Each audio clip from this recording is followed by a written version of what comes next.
Hello everyone, welcome back to my channel. Today guys, I'm going to do a real quick part 22. We're almost done. This video right here is probably like 5 or 10 minutes at the most. We're going to finish up with this fairy type Feraligatr. I said, I just told the Pokemon, that's good. You all have done amazing. Let's go inside and ow! Because before I even finished what I was going to say, I heard a familiar kid's voice behind me, and even before that, felt something hit me in the head, knocking me to the ground. While the kid laughed and said, "I will never stop attacking you. I could have had it started months ago, but you took them all away from me, and on top of that, Professor Elm gave you a Lugia. That's not fair. I can't believe the league hasn't banned you yet." Oh my gosh, here we go with this annoying kid again. Yep, the brief on Pete shattered immediately and violently. You barely time to finish your thought before a familiar, hated sound, the high-pitched, cruel laugh of the jealous kid, rang out behind you. Even worse, you felt a sickening impact against your head. You cried as you were knocked to the ground, the force of the impact jarring your already injured skull. Holy crap. The kid's voice, filled by pure obsessive resentment, was a hateful torment. "I will never stop attacking you. I could have had it started months ago, but you took them all away from me, and on top of that, President gave you a Lugia. That's not fair. I can't believe the league hasn't banned you yet." Oh boy. Your four royal points are erupted in protective fury. The baby Lugia shrieked in distress and rage. Its small body began to glow intensely as it prepared to unleash its psychic and flying power. Toto and Cynical roared, instantly began the process of rapidly growing to immense size and evolving to their highest forms to deal with this relentless threat. Chikorita swelled immediately, preparing to evolve into a giant Meganium to shield you with its massive gentle body. That's adorable. Before your partners could fully transform, an even more overwhelming force arrived. Oh my gosh, the fairy type Feraligatr's still here. The ground trembled violently. A massive echoing roar, a sound laced with incarnate final fury, tore through the air. Ice.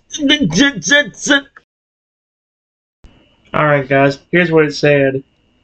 It said, the ground trembled violently in a massive echoing roar, a sound laced with incandescent final fury tore through the air. The fairy type Feraligatr and the red dragon Idness had not yet returned to the forest. They had been watching. Holy cripes. I want money. Okay. It says the fairy type Feraligatr charged back into your yard with terrifying speed. Holy. Okay, sorry about that, guys. It says the fairy type Feraligatr charged back into your yard with terrifying speed. His dark purple spikes already fully deployed, menacing.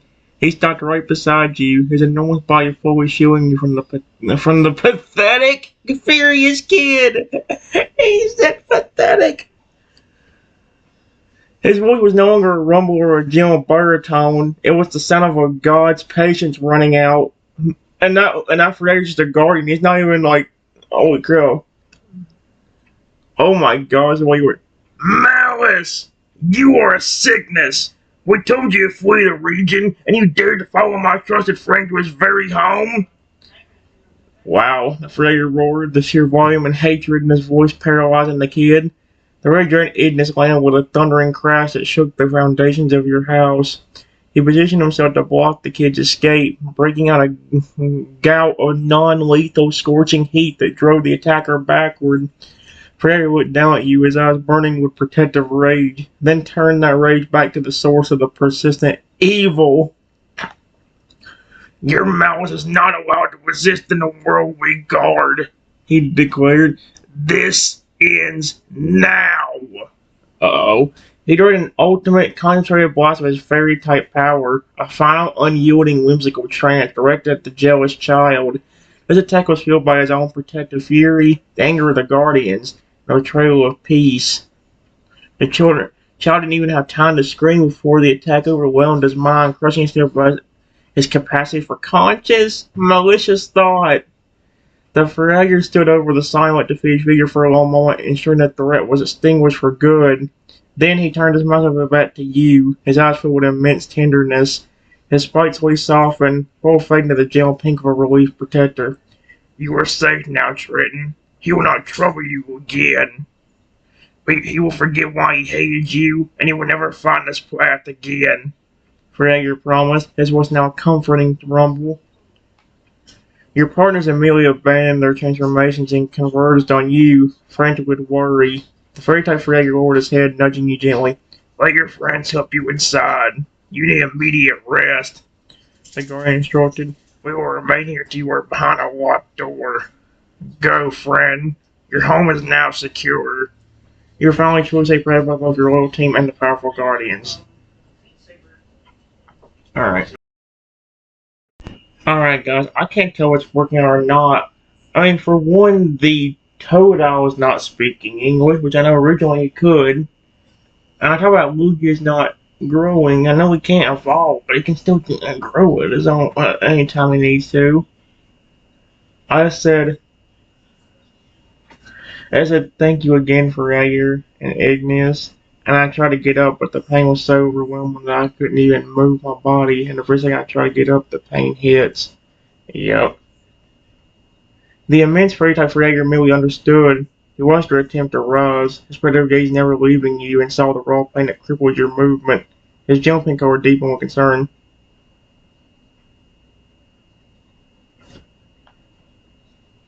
Here we go. Do not move, Trenton. The guardian rumbled, his voice filled with urgency and self-reproach. I should have known the combined blows were too much for Igneous' initial treatment. The adrenaline has gone, the injury is asserting itself. He gently nudged his massive head under your arm, his movement incredibly slow and careful. Your safety is primary. We have cleared the malice, but we have failed to stabilize your body. He continued, we must not delay. Your home is now secure, but you need to be inside, warm, and resting immediately. The red-dragon Igneous stepped closer and breathed a quick, low huff of warm air onto your body. A natural, I don't know what that word is, to slightly numb the pain. Anesthetic? Man, I don't know. The fairy-type Feraligatr then performed an act of immense, delicate strength. With his head braced beneath your arm and his immense body supporting you, very slowly and steadily lifted you just enough to keep your weight from the ground. Your loyal team, Toadal, Chikorita, and Baby Lugia, rushed forward, carefully positioning themselves around you, offering support and bracing your legs. We will help you, Trenton, the Feraligatr promised. We will not leave until you are safely in your bed. Yep. He, Igneous, and your small team formed a slow, careful percussion, moving you towards your front door. Tell us what room to go to, my friend. Where is your bed? The guardian asked. His voice absolute. The Feraligatr's carefully supporting you, surrounded by your loyal team. The only thing I'm confused about is, again, what do I do about the crap we're having problems with this right now? Because for one, Toadal's not saying anything. I know originally he could. And for two, Lugia doesn't seem to be doing anything with information. I know he could, so.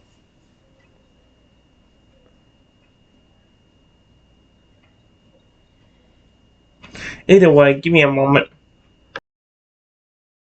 Alright guys, I think we're getting close to the finish line on this.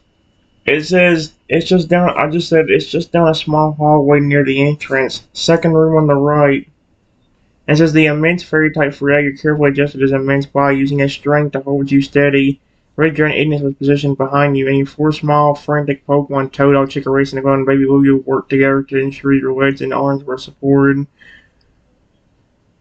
Okay, understood. Small hallway near the entrance, second room on the right. Gordon confirmed, his deep voice taking on the tone of a focused professional. We will be exceedingly gentle, Trenton. The percussion moved with painstaking slowness. Feraligatr expertly maneuvered his massive frame through the doorway, his concentration absolute. Royal partners helped navigate the tight space of the hallway, their small bodies pressing against you in support and love. They're adorable. Finally, you reach the second door on the right. Igneous carefully nudged the door open with his snout. He can fit in that house? How big is the house? How big is he? I forget. Inside, the Feraligatr moved with the shocking precision of a dancer, easing you onto your bed. Soft bedding provided immediate, welcoming relief to your aching body. Once you were safely settled, the Feraligatr gently pulled his head back. He and Ignis both waited until your four companions were all settled around you. Tail curled near your pillow, Chicory resting at your side, Cyndaquil pressed against your feet, and the baby Lugia tucked safely into your hand. Oh, that's adorable as heck. You were safe now, my friend. Garner, his eyes filled with immense relief. The outside malice is gone. You were surrounded by love.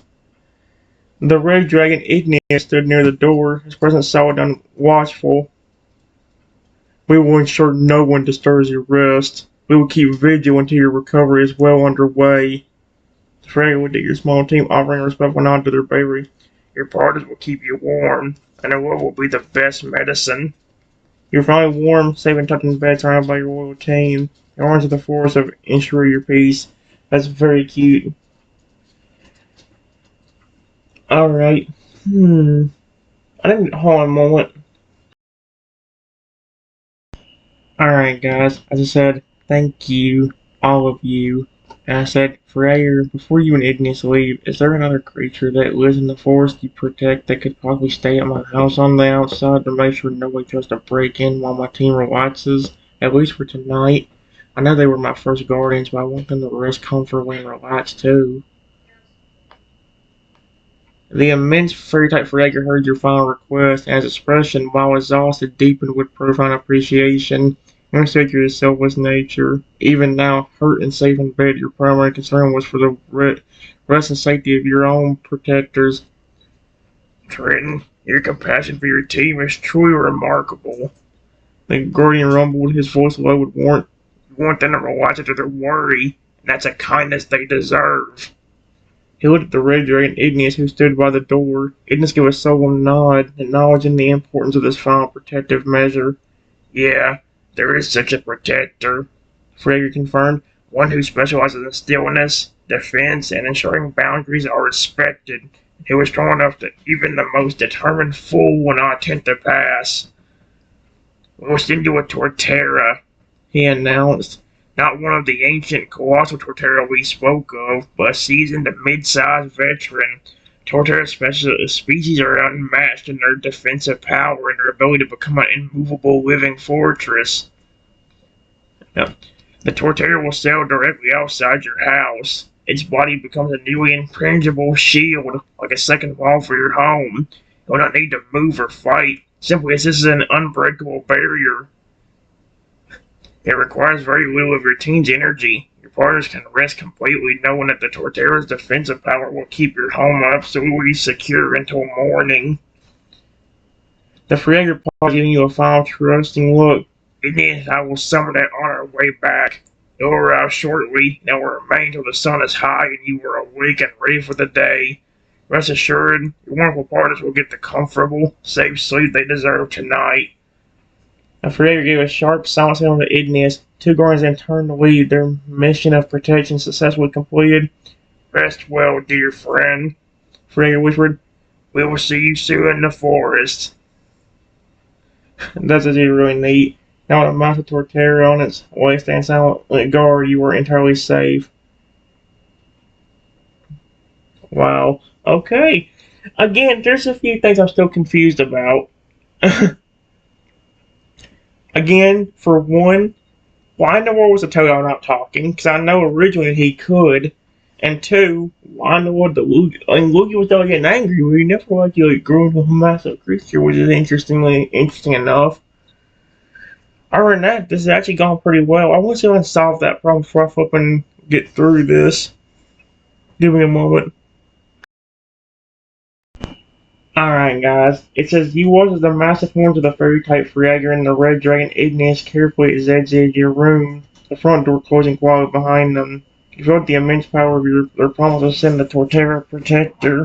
And with that, the last thread of fear finally snapped. You turn your attention fully to your four devoted to partners who were nestled close, their small bodies a source of overwhelming comfort. And I just told them, thank you for always caring about me, my little sweethearts. Yep. I said I love all four of you. That really is true. Actually, I do love all. Again, Toto is my favorite point, along with the evolutions of him. Then you have Chikorita and Cyndaquil, who are some. All three of them are great starters. And then you have Lugia, who's the best legendary still to me. So the collective response of your team was an immense, silent wave of pure, dedicated love. They pressed close, transferring their warmth and affection directly to you. The baby Lugia chirps softly in your hand, his tiny body vibrating with contentment and relief. Oh, and this one's cute. Toto chuffed happily, licking your hand with gentle, reassuring enthusiasm. He's adorable. Chikorita settled her head by your hip, her large leaf trembling slightly with profound devotion. I like her. Actually, they're all adorable. And Cynic was snuggled into the blankets near your feet, the low heat of his body a comforting anchor. You were finally safe. The mouse was gone. The house was secure. You were surrounded by the unbreakable love of the woman who had sworn to protect you from the moment you became their partner. Yep. Alright, guys. Give me a moment.